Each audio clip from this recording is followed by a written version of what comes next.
As regular viewers and listeners of this show will know, my heart bleeds for Prince Harry, or the artist formerly known as Prince Harry at least.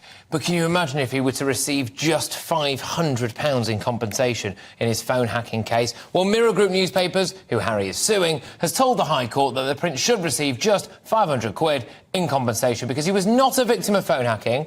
And this is interesting now, the true purpose of his case was to further his personal crusade to reform the British press. And you know what I think is fascinating? As I will be discussing now with Jennie Bond, the royal journalist. Jennie, thank you very much. I think they might have him banged to rights here, because he's basically come out and said this, hasn't he? That he is on a crusade. His mission is to change the British press, and with it, of course, the world. And so they're right, aren't they?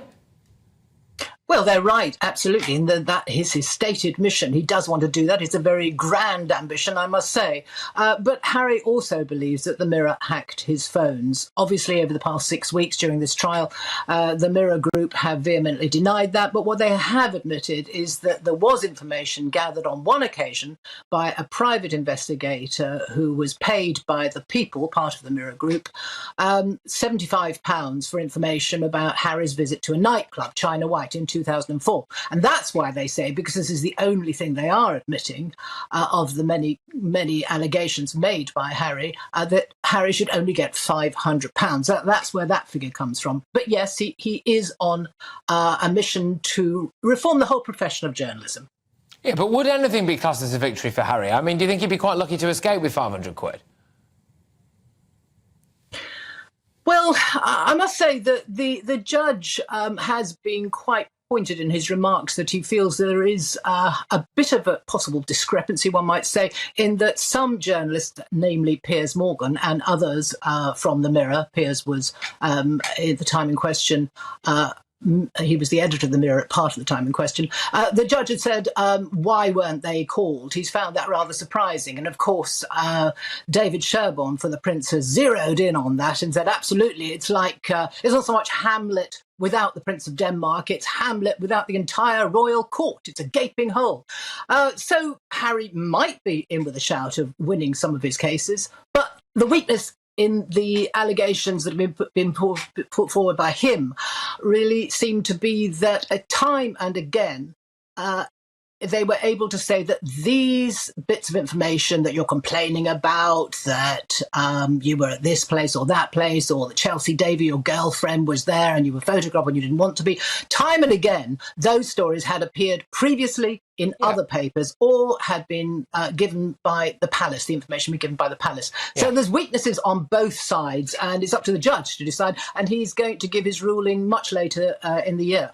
I mean, you would have to be especially dim to turn up to court so half-cocked that when somebody said to you, so this is the story that you're saying we could have only got by hacking your phone. Yes. Are you aware that this story was printed by another outlet days before, or that your own father's press secretary briefed us this? Well, no, I wasn't aware of that. Which leads me to this conclusion, which I suspect is what the Mirror Group are trying to push for now, which is that actually Harry wasn't really there for the phone hacking stuff.